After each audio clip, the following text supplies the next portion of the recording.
آپ کو کیا لگتا ہے تہجد تک آپ خود آتے ہیں؟ نہیں، آپ تہجد تک خود نہیں آتے، آپ کے لیے اللہ کا بلاوا آتا ہے۔ اللہ تعالیٰ آپ کو خود چنتے ہیں اپنے ان بندوں میں سے جو اس کے لیے سب سے زیادہ خاص ہیں، کہ آپ اٹھیں اور اپنی غموں سے بری ہوئی داستان اسے سنائیں۔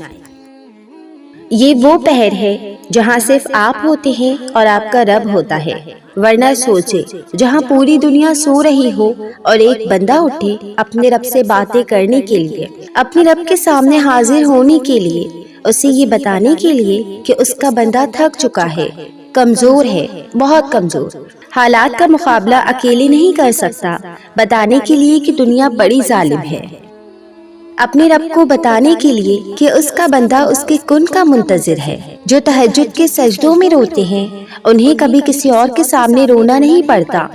جس کو اللہ تہجد جیسی لاڈلی نماز کے لیے بلائے وہ کبھی تنہا نہیں رہتا، وہ کبھی خالی نہیں لوٹایا جاتا۔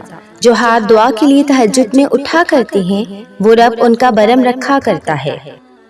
تہجد کی آہیں، وہ سسکیاں، وہ آنسو، وہ پکار جب عرش پر جاتی ہیں تو قبولیت کی خبر ساتھ لے کر لوٹتی ہیں۔ یہ اللہ کو منا ہی لیتی ہیں، یہ سب کچھ سنوار ہی دیتی ہیں، یہ پکاریں آپ کو منزل تک پہنچا ہی دیتی ہیں۔ وہ پہر جہاں لوگ اکیلے بستر پر پڑے رو رہے ہوتے ہیں، جنہیں اپنے حالات کی وجہ سے نیند نہیں آ رہی ہوتی، یا وہ جو حرام رشتوں میں پڑے بہک رہے ہوتے ہیں۔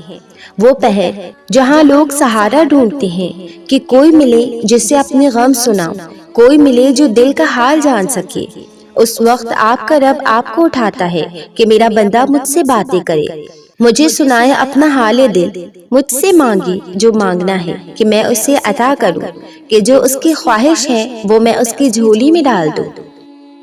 جب بندہ روتا ہوا اپنا حال دل سناتا ہے، جب اپنے دل کو اپنے رب کے سامنے کھول کر رکھ دیتا ہے، اپنے ہر چھوٹے سے چھوٹے اور بڑے سے بڑے زخم کو اس کے سامنے، اس کے در پر لا کر رکھ دیتا ہے، اپنی فریادیں سناتا ہے، اپنی خواہشات کا اظہار کرتا ہے، اللہ سے اس کی رضا طلب کرتا ہے، ارے تو کیسے ممکن ہے کہ اس کے رب کو اس پر پیار نہ آئے، اس کے رب کو اس کی یہ ادا پسند نہ آئے؟ ارے تو کیسے ممکن ہے کہ اس کا رب اسے روتا چھوڑ دے، اس کی سسکیوں کو نظر انداز کر دے؟ پھر کون کہتا ہے جو مانگا وہ نہیں ملا مجھے، تم تہجد کے سجدوں تک آئے ہی نہیں تو اس کا مطلب تمہیں وہ چیز چاہیے ہی نہیں۔ کون کہتا ہے پھر کہ میں نے تہجد پڑھی اور وہ چیز عطا نہیں ہوئی؟ تم نے یہ تو دیکھا کہ جو تمہیں چاہیے تھا وہ نہیں ملا، مگر کیا تمہیں اللہ کی رضا نہیں مل گئی؟ کیا تمہیں وہ نہ ملا جو تمہارے رب نے تمہارے لیے چاہا؟ اور جو چیز تمہارے لیے تمہارا رب چاہے تو پھر سوچو کہ کتنے خاص ہو تم۔ کیا تمہیں اپنے رب سے بات کرنے کا موقع نہ ملا؟ کیا تم نے اپنے رب کا کرم نہ دیکھا؟ کیا تم نے اپنے رب کا تم سے پیار کرنا نہ دیکھا؟ تہجد سے تو اللہ مل جاتا ہے، یہ دنیاوی چیزوں کی کیا اہمیت ہے؟ تہجد سے تو اللہ راضی ہو جاتا ہے، ان لوگوں کی کیا اہمیت ہے؟ تہجد سے تو خوشیاں تمہارے نصیب میں لکھ دی جاتی ہیں، ان غموں کی کیا اہمیت ہے؟ اور سنو تہجد سے تو ناممکن سے ناممکن چیز بھی حاصل ہو جاتی ہے، تمہاری ممکن خواہش کی کیا اہمیت ہے؟ خوش نصیب ہیں آپ اگر آپ کو تہجد کا بلاوا آتا ہے۔ دنیا کی محبتوں کا کیا کرنا کہ جب اللہ آپ کو اپنی محبت کے لیے بلائے، جب آپ کے دکھوں پر مرہم رکھ دے، جب آپ کے غم کے آنسوؤں کو خوشی میں بدل دے، جب وہ رب تمہاری کن کی خواہش کو حقیقت میں تبدیل کر کے فیکن بنا دے۔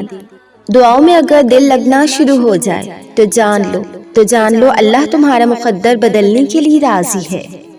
تہجد میں آپ کے اور اللہ کے سوا کوئی تیسرا نہیں ہوتا۔